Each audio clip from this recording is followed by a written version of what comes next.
오늘 우리에게 주신 하나님 말씀은 신약의 마태복음 1장입니다. 마태복음 1장 1절 말씀 한 절만 같이 읽겠습니다. 신약 성경 마태복음 1장 1절 말씀 한 절인데요. 한 목소리로 읽어보겠습니다. 1절 시작. 아브라함과 다윗의 자손 예수 그리스도의 계보라. 아멘. 할렐루야. 새해도 새벽마다 주시는 하나님의 은혜가 평생의 경험되시기를 축복합니다. 이제 새해 우리가 마태복음으로 새벽마다 말씀을 함께 살펴보려고 하는데요. 자, 그런데 먼저 오늘은요, 이 마태복음에 들어가기 전에 구약과 신약이 어떻게 연결되는지, 구약과 신약 사이에 있는 이 신구약 중간기라고 부르거든요. 400년의 시간이 있습니다. 구약 성경이 원래 성경 순서대로는 어떤 성경으로 구약이 마무리가 되죠? 제일 마지막 39번째 성경, 말라기 성경이죠. 그런데 역사상으로는, 시간의 순서상으로는 느헤미야서가 가장 마지막 성경입니다. 느헤미야서로 구약이 마무리되어지고, 그리고 400년의 시간이 지나서 이제 예수 그리스도께서 이 땅에 오시는 그 구원 역사가 진행되어서 갔는데, 문제는 이 400년 동안 하나님이 침묵하셨다는 것이죠. 하나님께서 선지자를 보내시지 않으십니다. 하나님을 말씀하시는 그런 하나님을 경험할 수가 없었던 400년의 시간들. 그렇다면 이 400년 동안 하나님은 아무 일도 하지 않으시는 것이냐? 그렇지 않습니다. 이 400년 동안 어떤 일이 있었는지를 우리가 이해해야만 구약에서 신약으로 넘어가는 이 배경들을 우리가 파악하고 또 복음서로 그리고 이어지는 계속되는 복음의 역사가 세계로 어떻게 전파되어졌는지 그 부분들을 생각해 볼 수가 있는데요. 남유다가 바벨론에 의해서 패망을 당하게 되죠. 주전 586년에 이제 남유다가 바벨론에 의해서 패망한 후에 이 바벨론은 페르시아가 또 집어삼킵니다.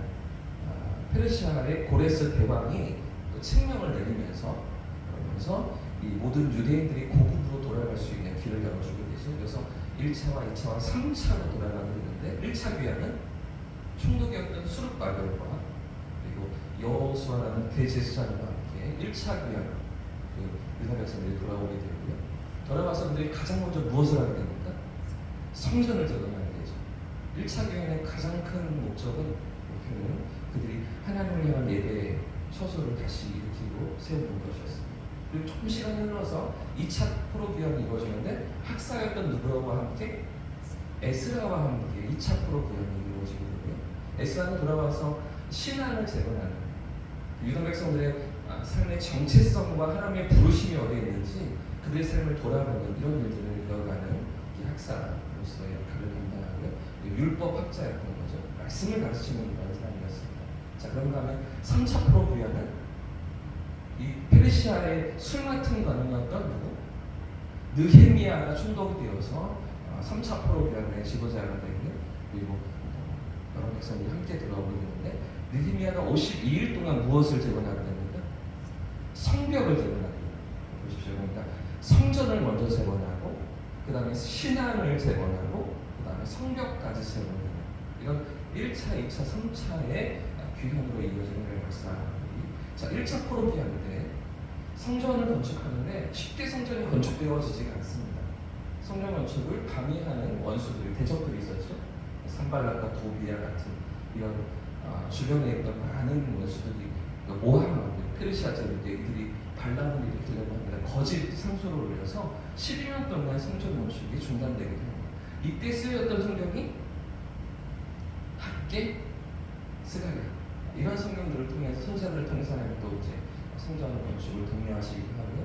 느헤미야가 돌아왔을 때, 이때 3차 포로 귀환 때 여러 가지 어려움들이 있었는데, 이때 또 어떤 선지자를 보내셔서 하나님께서 다시 용기를 주시고 격려하시고 다시 믿음의 어떤 회복으로 그들을 부르시는데, 느헤미야 당시에 사역했던 선지자가 가장 마지막 선지자인 말라기 선지자. 그러니까 역사상으로는 느헤미야서가 가장 구약의 말미에 서 있는 그런 상황인 것이죠. 성전 재건과 신앙 재건, 그리고 성벽 재건으로 이어지는, 자, 이렇게까지 이어지는 데가 주전 400년경이었습니다.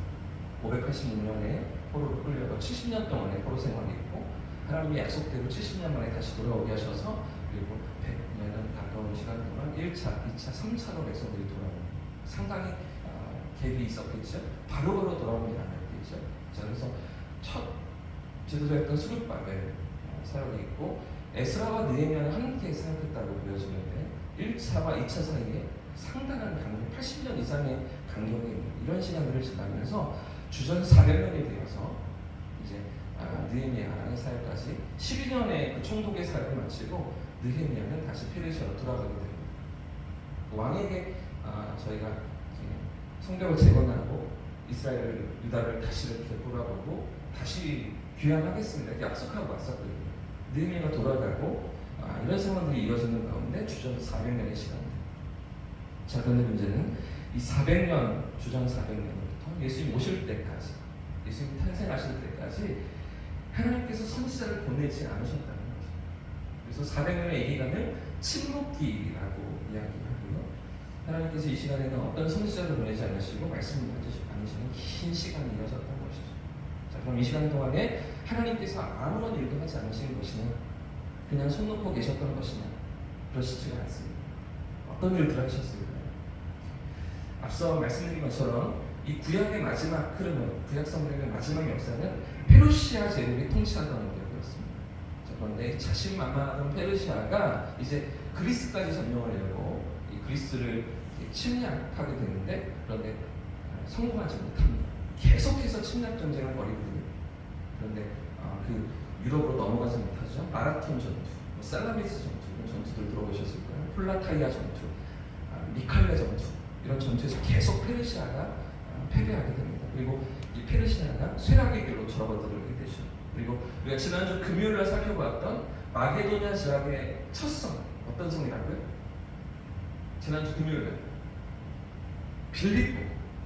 빌립보를 세웠던 도시를 세웠던 왕은 누구예요? 필리포스 2세가 이제 마게도냐 제국의 그런 마지막 황제였고요. 필리포스 2세의 아들이 누구? 알렉산더. 이 알렉산더가 일어나면서 헬라 제국이 등장합니다. 그러니까 마게도냐 제국은 조금 중요하지 않고요. 페르시아 제국에서 이제 그리스 헬라 제국으로 이어지는 이런 상황입니다. 자, 그래서 이 알렉산더가 그 주전 330년에 일어나서 페르시아만 아니라 이집트까지도, 중동, 이란, 인도 북부 지역까지 다 집어삼키는 거대한 영토를 차지하는 게 알렉산더 대왕 아닙니까? 그래서 페르시아 제국에서 이제 헬라 제국으로 넘어가는 이런 상황들이 벌어졌는데, 이 광활한 영토를 헬라가 차지하면서 이런 가운데 무엇이 통일되었을까요? 언어가 통일되었습니다. 세계 공용어가 이제 헬라어가 되는 거예요. 그래서 구약 성경은 히브리어잖아요. 신약 성경은 무엇을 기록되어집니까? 그리스어, 헬라어가 이제 공용어이기 때문에 흩어졌던 유대인들도 이 헬라어를 쓰게 되고 헬라어가 모국어가 되고 이러면서 자연스럽게 언어가 하나로 통일되어지는 이런 역사들이 진행되고 있었던 것이죠. 이런 가운데 히브리어로 되어 있던 구약 성경도 헬라어로 번역되어집니다. 구약 성경을 이제 한 왕이, 헬라 제국의 한 왕이 이 70명의 학자들을 불러다가 모아놓고 구약 성경 아주 유명하고 아주 놀라운 신의 이야기가 있는데 이걸 번역해놔 이렇게 시킵니다. 왕이 시킵니다. 그래서 알렉산드리아라는 그런 도서관, 큰 도서관을 만들었는데 거기에 세계 모든 책들을, 지혜서들을 다 모아놨거든요. 이런 가운데 거기에 구약도 성경도 헬라어로 번역시켜 놓게 되면서 히브리어로 되어 있던 성경이 전 세계로 퍼져나갈 준비를 하는 70인역이라고 들어보셨을 거예요. 70인역 성경으로 번역되어지는 그런 이제 과정들이 이 400년의 역사 가운데 이루어집니다. 뿐만 아니라 이 중간기를 살던 이런 400년 동안의 유대인들은 계속되는 열강들의 지배 속에서 페르시아의 지배를 받고 그래도 돌아가게 했지만 그래도 식민지 아닙니까? 이런 피로감이 쌓여있고 이 헬라 제국의 또 압제가 대단했는데요. 헬라 문화를 강요했습니다. 그리스 철학과 문화가 아주 자부심이 대단했기 때문에 너희들도 이 헬라의 문화를 받아들이라는 어떤 강요들, 그러면서 제우스 신과 같은 그 이방 시인을 숭배할 것을 그렇게 강요하던 헬라 제국이었습니다. 우리 헬라인들은 그래서 이 하나님께 드리는 제사를 금하고요, 드리지 못하게 하고요, 심지어 율법을 지키려고 하는 자들, 안식일을 지키는 자들은 사형에 처하기도 하고 뭐 이런 악재가 있었던 것이죠. 부정한 짐승인 돼지 피로 하나님의 성전에서 제사를 버리는, 그러니까 하나님의 성전을 모독하는, 돼지 피를 성소에 뿌리는, 이거는 구약의 유대인들에게 있어서는 있을 수도 없는 일들을, 이렇게 성전을 모독하고 하나님을 모독하는 일들을 헬라인들이 했었거든요. 그래서 유대인들은 간절하게 독립을 희망하게 됩니다. 이런 고통 속에서 그들을 해방시켜줄 메시아를 기다리게 되는데요. 그러면서 주전 166년에 마카비라는 가문의 한 지도자가 일어나서 헬라 제국을 맞서서 독립 투쟁을 벌입니다.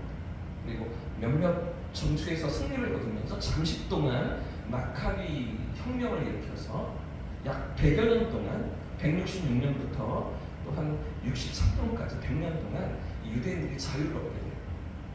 잠시 동안 자유를 맛보게 됩니다. 그러면서 이 마카비 왕조가 이어지게 되는데, 그러나 주전 63년 고대 근동을 다 집어삼키는, 또 이제 지존의 패권을 이어잡은 로마 제국이 등장하면서 로마의 폼페이 장군이 예루살렘을 점령하게 되죠.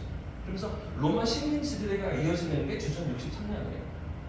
그래서 로마의 지배 속에 있었을 때 누가 오십니까? 예수님께서 오시죠. 가이사 아구스토가 황제되었던, 그렇죠?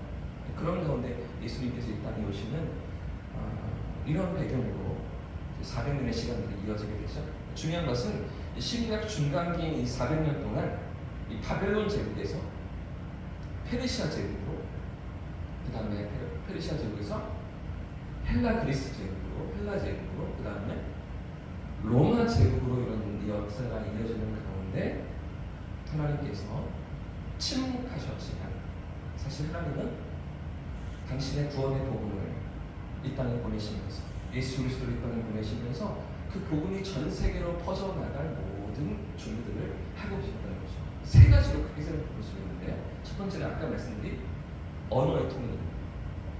말이 하나로 통일되면서 이 복음을 누구나 들을 수 있도록, 누구나 이 복음을 듣고 이해할 수 있도록 하나님은 준비하고 계셨다는 것이죠. 헬라어로 언어가 통일되어 있었습니다. 그런 가운데 70년 성경이 번역되면서 성경도 헬라어로 준비되어지기를 마치 이런 과정들, 이게 400년 동안 있었던, 그런 가운데 예수님께서 이 땅에 오셨던 것이죠. 두 번째는요, 로마 제국이 통치하면서 모든 해상 교통과 육상 교통이 통일되었다는 것이죠. 모든 길은 어디로 통한다고요? 로마로 통하는 거죠. 그러니까 이 복음이 전 세계로 퍼져나갈 모든 기반이 갖춰져 있다는 것입니다. 그래서 사도 바울이 그토록 땅끝으로 가기를 원하면서 내가 로마도 보아야, 로마까지 가기를 원했던 이유는 로마의 심장부에서 복음이 심겨지면 전 세계로 이 핏줄처럼 연결된 길을 통해서 이 복음이 전달될 것이기 때문이죠. 그 복음의 길을 타고서 우리에게까지 이 복음이 전달된 것 아니겠습니까?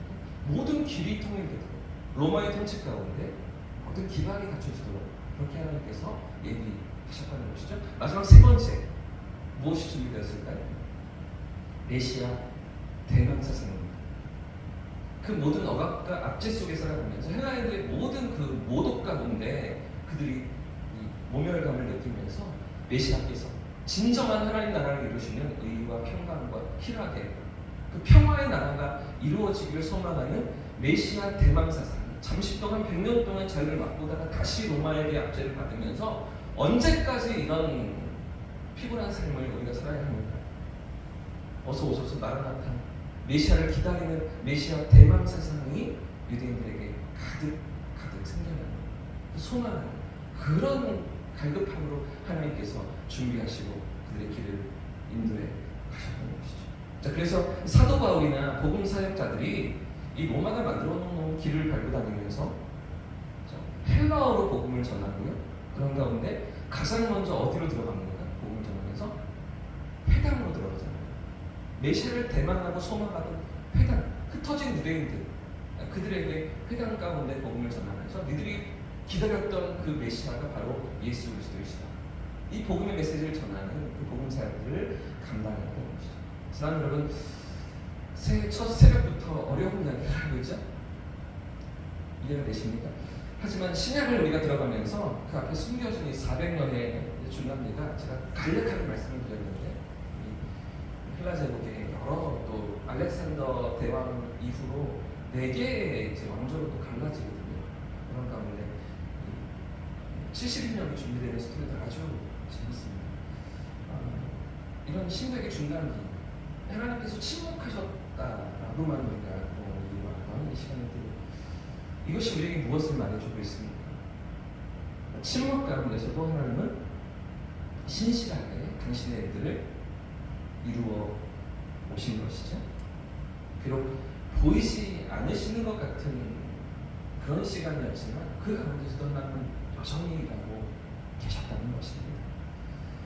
사랑하는 여러분, 오늘 우리 삶에도 우리 하나님은 여전히 일하고 계신 줄 믿습니다.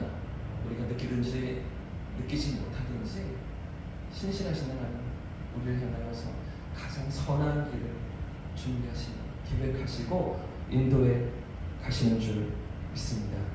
우리를 향하신 당신의 섭리와 구원 역사를 신실하게 이뤄가시는 그 하나님을 2024년 새해에도 경험하시고 만나시는 그런 복된 우리의 삶이기를 주님의 이름으로 축복합니다. 이렇게 찬양하고 기도하겠습니다.